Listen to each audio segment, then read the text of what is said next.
নমস্কার সকলকে। লক্ষ্মীছানার রান্নাঘরে, লক্ষ্মীছানার সংসারে তোমাদের সকলকে স্বাগত জানাই বন্ধুরা। আমরা এখন দীঘাতে এসেছি।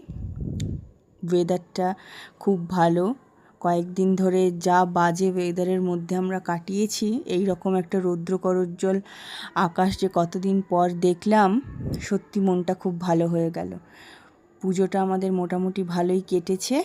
তবে হ্যাঁ, এবারে একটুখানি আমরা দীঘা গেছিলাম, সেখানেই সমুদ্রতে একটুখানি আমরা এনজয় করলাম আমার লক্ষ্মীছানার সঙ্গে।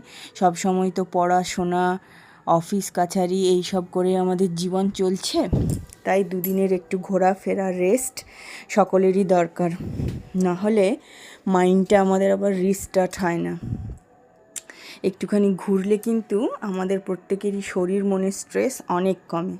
তোমরা কিভাবে তোমাদের স্ট্রেস কমাও আমাকে জানালে আমিও খুব খুশি হব। সকলে ভালো থেকো, আনন্দে থেকো, সুস্থ থেকো, আর অনেক অনেক শুভেচ্ছা বিজয়া দশমীর। চলো, টাটা।